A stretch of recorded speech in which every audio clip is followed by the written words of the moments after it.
সাফল্য, সম্পদ আর ভালোবাসার এক গল্প। এক মহিলা তার বাড়ি থেকে বেরিয়ে দেখল উঠানের সামনে তিনজন বৃদ্ধ বসে আছে। তিনি তাদের কাউকে চিনতে পারলেন না, তাই বললেন, আপনাদের কাউকে চিনতে পারছি না, কিন্তু আপনারা হয়তো ক্ষুধার্ত, ভিতরে আসুন, আমি আপনাদের খাওয়ার ব্যবস্থা করছি। তারা জিজ্ঞেস করলেন, বাড়ির কর্তা কি আছেন? মহিলা বললেন, তিনি বাইরে গেছেন। বৃদ্ধ, তাহলে আমরা আর আসতে পারবো না। সন্ধ্যায় যখন বাড়ি কর্তা ফিরে সব কিছু শোনার পরে তখন তিনি বললেন, যাও, তাদের বলো যে আমি ফিরছি এবং তাদের ঘরে আসার জন্য অভ্যর্থনা জানাচ্ছি। মহিলা বাইরে গেলেন এবং তাদের ভিতরে আসতে বললেন, কিন্তু তারা বলল, আমরা এভাবে যেতে পারি না। মহিলা জিজ্ঞেস করলেন, কিন্তু কেন? আবার কি সমস্যা? বৃদ্ধ লোকের মধ্যে একজন বললেন, আমাদের মধ্যে একজনের নাম সম্পদ, আরেকজনের নাম সাফল্য, আরেকজনের দিকে ইশারা করে বললেন, এনার নাম ভালোবাসা। এখন আপনি সিদ্ধান্ত নিন, আমাদের ভিতর থেকে আপনি কাকে ঘরে ঢুকতে দেবেন।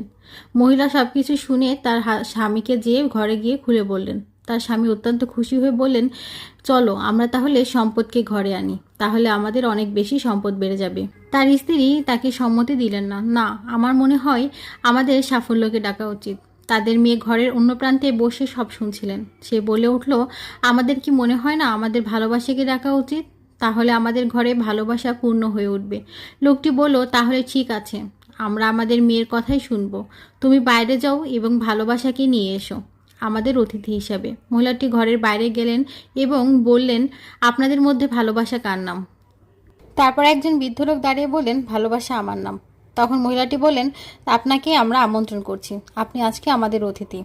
এরপর বৃদ্ধ লোকটি উঠে যখন বাড়ির দিকে রওনা দিলেন, তখন পিছন পিছন আরও দুজন লোকও রওনা দিচ্ছেন। তখন মহিলা তাদেরকে দেখে জিজ্ঞেস করলেন, আমি তো শুধু ভালোবাসাকে রেখেছি, আপনারা কেন আসছেন? তখন ভালোবাসা বলল, আপনি যদি সম্পদ অথবা সাফল্যকে ডাকতেন তাহলে আমরা দুজন থেকে যেতাম, যে কোনো একজন তখন যেত। যেহেতু আপনি ভালোবাসাকে ডেকেছেন, সেক্ষেত্রে ভালোবাসার পিছন পিছন আমরা দুজনে যাব, কারণ ভালোবাসা যে ঘরে থাকে সে ঘরে সম্পদ আর সাফল্যের কোনো অভাব হয় না। ভালোবাসা যেখানেই যাই সেখানেই আমরা যাই। এই গল্প থেকে আমরা কি শিক্ষা পেলাম বলেন তো? শিক্ষা, যেখানেই ভালোবাসা থাকে সেখানেই সম্পদ, সাফল্য সব কিছুই একসাথে হয়ে যায়। গল্পটা আপনাদের কাছে কেমন লাগলো অবশ্যই কিন্তু কমেন্ট করে যাবেন। আর গল্প থেকে আপনারা যদি কিছু শিখে থাকেন সেটাও কমেন্ট করে যাবেন যে আপনারা কি শিখলেন। আর আজকের এই রান্নার ভিডিওগুলো কিন্তু আমার বাসার না, দেখে নিশ্চয়ই বুঝতে পারছেন না, এগুলো হচ্ছে আমার ছোট বোনের হাতের রান্না।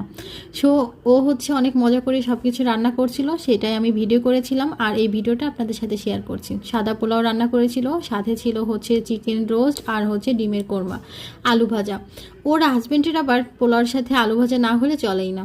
আর সবগুলো রান্না এত লোভনীয় হয়েছিল। এখন আমার